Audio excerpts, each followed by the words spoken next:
one of these teams is able to close it out. Initially, I thought maybe we're getting one step closer to that door, but Vitality, unfortunately, they missed and failed, allowing Na'Vi to now sit eye to eye. We get into this game, and Miracle, I mean, the draft, that second half, a little funky here. Yeah, we were talking about it. The Gata Kachaban really looked like it was a setup for the Kalea pick. It would have been great as well, right? I mean, the CC, Bauman, those two, really. Very vulnerable to a single target lockdown, especially when you have a carry already. So they picked the Minotaur instead. I am guessing just more on pure neutral objective control. I mean, a lot could be said about it because, like, they could have pivoted a couple of times. They could have gotten rid of this Moskov because they already had shown the link. So this is why I think that second half, that first half was okay, but that second half was a little strange. But now that we're already in this, notice that Ling already taking marksman emblems, fighter emblems traditionally for that Balmon. But on that bottom side, both fighter emblems, they do not want to give up this space often. And even Rian, this is still a tough matchup despite having making sure that she has the Master Assassin. Even the Esmeralda pick, you know, they already saw the CC picking it into the CC. Now you really see why she had to go Vitality and Festival of Blood for the emblem choices. Really just needs to survive in the lane. Chell, though, doing as Chell does so far in the series, bullying Rian. But this time around, Rian's got the Flying Clouds, so she can get back up to lane very quickly. Currently, -1 in the minions as of yet. Hopefully, she's able to pick up the rest of it because Shell's going to zone her out as much as they can. Down by bot side, though, nothing much is going to happen. Fumieko definitely 100% understands that this is not a winning matchup, but also just not giving the stacks on over. Don't let Ayanami hold on to it for as long as they can. Keishi's already on it here. Vivian doesn't have ultimate just yet. No Minion's Fury. Mid lane already going to be cleared out by both the teams. Vitality want to go for the fight now. Cine gets spoke just a bit. They want to go all in on Keishi. Even with the knock-up as well. Keishi very low. Possibly the counter about. Cine is able to get the black shoes away. Tempest ablaze now with the Rectory. Vivol snatches it. Oh, they're still going to go for a little bit more here. Vivol has plenty of energy. Gets the Finch Voice out of there. I'm lucky. Not Ayanami tried their best. Really tried to hold them down with the curtain call, but the iframes just a little too good. And it's Vitality who... Oh, I thought it was going to be a take by Rian there. No, it's still Chell. I thought so too, but at this point, I'm waiting for the time Navi is actually going to be able to kind of break out of this and start attacking that purple buff. For now, Cine taking a little too much here. One more Void Blast should put her out of her misery, but Rain can't get the distance just yet. A forced recall early on. There you go. Lethal pickup for Keishi. It's all about going in on Keishi, man. And on the Bauman, you're not that tanky. I mean, you are pretty tanky, but when everybody goes on you like that with no retaliation, it gets really tough, and that's why they gotta pick their fights a little bit better. Vivol this time really abusing that retry that has already been used by Keishi on the lethal to snatch away some picks. Now Ayanami in the bottom lane. They know there's no vengeance. Fumieko gonna dive in as well. Ayanami taken out by Fumieko. Unable to get it. Really nicely played by Vitality as well. Trying to get the curtain call down onto 2 targets. Luckily able to create enough distance, separated and scattered before it latched onto anybody else. So really just nicely done by Vitality all the way through from execution to planning. Let's see Navi though. Now this is their turn to take the initiative here. However, they're not making the call fast enough, and Vitality are already in position to actually retaliate if they do commence the dive. They can't let this gold lead steamroll out of control. It was the same case though for Navi earlier in game number 4. It was Vitality who looked like they were running away with the lead, but Navi just stayed cool.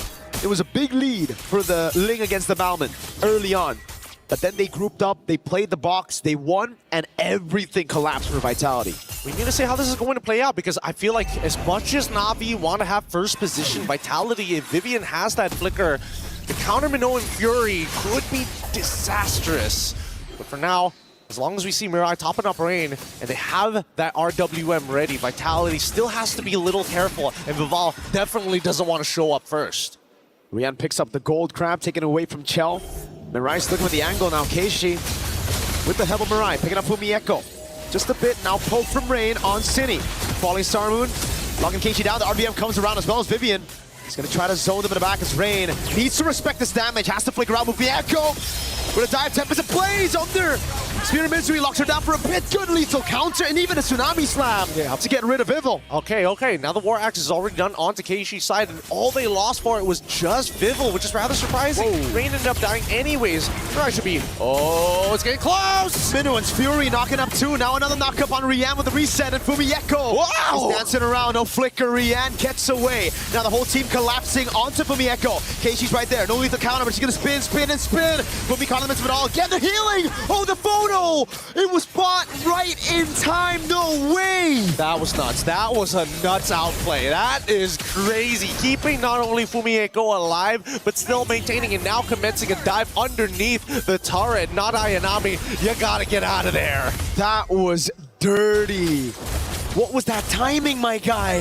She sat there waiting for it as well. I bet her finger was hovering over the item the entire time. Bro, that was just so unlucky. Hey, you don't get to see that very often. Only here in MWI do these moments actually occur. And it's crazy how much trust Fumieko put on the fact that Vivian could heal. Or maybe just she was just ready to die for it. She was Maybe. like, okay, Maybe. yeah, EXP things, you know? Oh my God. That was nasty. I still can't get the image out of my mind. So much faith, or was it just blind faith? Either ways, it worked out perfectly for Vitality because now they've checked all the boxes. 3.7k lead at 6 minutes against Navi, and they have full neutral objective controls. MRI needs to just respect this damage. Look at that poke from Fumieko. Densini right after. Turret down below, gonna fall for sure. Ayanami caught in the bad spot, doesn't have the dash for now. Ninja's Fury and the flicker in. Whole team comes clashing. Vivian taking a big shot. Vival already made a Spear of Misery, now goes down with a Tempest Ablaze, assassinates Rian. The falling star moon is Vival. Takes a few more shots. Fumieko now caught in the Tsunami Slam and a Purify. And the double on their turret. This is the comfort. This is the Vitality comfort. If we're talking about a lead and running away with it, this is their moment that Vitality has been waiting for from what has been seemingly cursed. They give up one game, but now they've given up 2. Vitality, they are looking for revenge. They want to close this out quick. Chal clearing out that tier 2. Vival respecting the Moskov, going back at it, learning from the mistakes of game number 4. Not really wanting to replicate that. Now they go onto the XP grab. It's all about building these small leads again. All these small leads eventually build up, and to be specific, it's about a 5.8k lead, which is honestly pretty good. A lot of their cores are one full component ahead of their opponents. Not a full item, a full component. And that makes the difference here for the stats. Overall, when we are... What? Oh my God. What? That... What? Zipper, you know what to do. Whip up the replay on that one. Oh, but God, first, baby. the fight. Was that a flicker? It was a flicker, burnt out already. Vivian on the Minotaur. Now we know why they went for the Minotaur instead of the Kalea. I'm rather surprised that they got away with it. Wait, hold Same. on.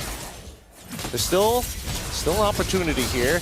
We'll get the replay in just a little bit, but that's really unfortunate. I wouldn't have imagined the Kalea would have gone down as quickly as they did. Exactly, that's why I'm like wondering. That was just Chell alone, right? There was no one else. Yeah. So I guess just didn't notice it until it was too late, maybe, or maybe Chell's already at 3 items at this point. I mean, it's a 7.3k at 27, and no, not even 3. Not even 3 items. It's just Radiant Armor just isn't enough. Equipment already. Into the bottom lane they go to take this turret down. Chell gonna cop with SOD. Fumieko doing a good job zoning right now as they get caught with the RWM, and the Black Juice comes around for Cini, and Vivian's right there to provide heals over to the rest of the girls. Tier 2 falling in the bottom lane. Now just one more tier 2. Oh, they actually keep it alive. Minions was cleared out. Okay, that's still fine, because that means Navi has to commit somebody here to actually deal with the wave if they really want to save it. And in that case, Vitality has time to kind of do other things. And in this case, for Ling, it's going up to that top side for Vitality. Oh, we just saw the Retribution come out. Okay, not bad. That means purple buff should be pretty free for Vival later on once she pushes this wave. There you go. Wave bot dealt with as well by Ayanami. Seems like Vitality really wanted to take that orange buff, and that's why they didn't want to go for just that one hit on the turret. Vival, though, does she know the retry is off? I think they saw it for sure. It would be really cruel if the rest of Vitality didn't tell Vival that the retry is down. Oh my God. Oh, with a flicker as well. Now the follow-up. Boom, Tempest Ablaze. And all the blaze for Vival. Holy Shield gets around, and it's a Finch poise. You can't tell me that wasn't beautifully done. You can't tell me that wasn't beautifully executed. Knowing that even if she took and lost 90% of her HP, once that Holy Shielding breaks, they go out. RWM's already in. Falling Star move for me Echo, but this shouldn't net to anything. Just gonna walk out of there. Real quick on the Esmeralda. Walking out of it. NAVI still have good clear. We have to talk about that, right? It's Yves and a Moskov. But that's a 10,000 gold lead in 10 minutes. That's the GG angle we always talk about. They are getting, oh yeah, thank you. Thanks, Zipper. A crazy gold difference like this is really hard to come back from. It's a full item, not just a component anymore. If you were already struggling with dealing with a component, full items are just ridiculous to deal with overall. Look at how fat that lead is for Vival. 3,000 gold lead. I believe that's a BOD. If they want to play it normal, it's a Melfic Roar.